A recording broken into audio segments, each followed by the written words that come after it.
साधु और चूहा पंचतंत्र की कहानी।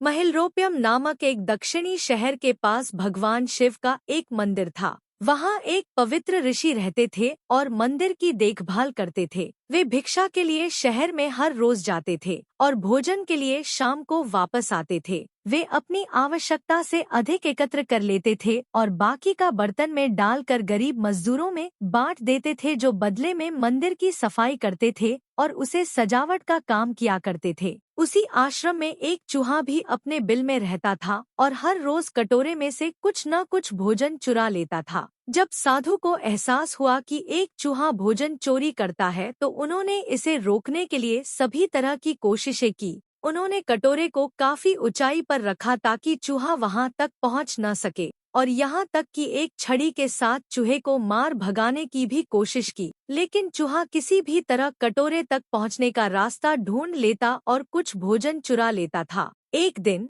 एक भिक्षुक मंदिर की यात्रा करने के लिए आए थे, लेकिन साधु का ध्यान तो चूहे को डंडे से मारने में था और वे भिक्षुक से मिल भी नहीं पाए। इसे अपना अपमान समझ भिक्षुक क्रोधित होकर बोले, आपके आश्रम में फिर कभी नहीं आऊंगा, क्योंकि लगता है मुझसे बात करने के अलावा आपको अन्य काम ज्यादा महत्वपूर्ण लग रहा है। साधु विनम्रतापूर्वक चूहे से जुड़ी अपनी परेशानियों के बारे में भिक्षुक को बताते हैं कि कैसे चूहा उनके पास से भोजन किसी न किसी तरह से चुरा ही लेता है। यह चूहा किसी भी बिल्ली या बंदर को हरा सकता है। अगर बात मेरे कटोरे तक पहुंचने की हो तो मैंने हर कोशिशें की है, लेकिन वो हर बार किसी न किसी तरीके से भोजन चुरा ही लेता है। भिक्षुक ने साधु की परेशानियों को समझा और सलाह दी, चूहे में इतनी शक्ति, आत्मविश्वास और चंचलता के पीछे अवश्य ही कुछ न कुछ कारण होगा। मुझे यकीन है कि इसने बहुत सारा भोजन जमा कर रखा होगा और यही कारण है कि चूहा अपने आप को बड़ा महसूस करता है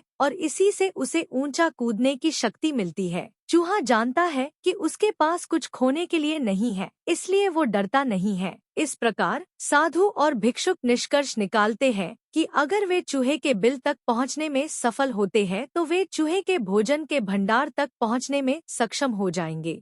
उन्होंने फैसला किया कि अगली सुबह वो चूहे का पीछा करेंगे और उसके बिल तक पहुंच जाएंगे। अगली सुबह वो चूहे का पीछा करते हैं और उसके बिल के प्रवेश द्वार तक पहुंच जाते हैं। जब वो खुदाई शुरू करते हैं तो देखते हैं कि चूहे ने अनाज का एक विशाल भंडार बना रखा है। फौरन ही साधु ने सारा चुराया गया भोजन एकत्र करके मंदिर में लिवा ले जाते हैं। वापस आने पर अपना सारा अनाज गायब देख चूहा बहुत दुखी हुआ और उसे इस बात से गहरा झटका लगा और उसने सारा आत्मविश्वास खो दिया। अब चूहे के पास भोजन का भंडार नहीं था, फिर भी उसने फैसला किया कि वो फिर से रात को कटोरे से भोजन चुराएगा। लेकिन जब उसने कटोरे तक पहुंचने की कोशिश की तब वह धड़ाम से नीच गिर गया और उसे यह एहसास हुआ कि अब न तो उसके पर शक्ति है और न ही आत्मविश्वास। उसी समय साधु ने भी छड़ी से उस पर हमला किया। किसी तरह चूहे ने अपनी जान बचाई और भागने में कामयाब रहा और फिर वापस मंदिर कभी नहीं आया।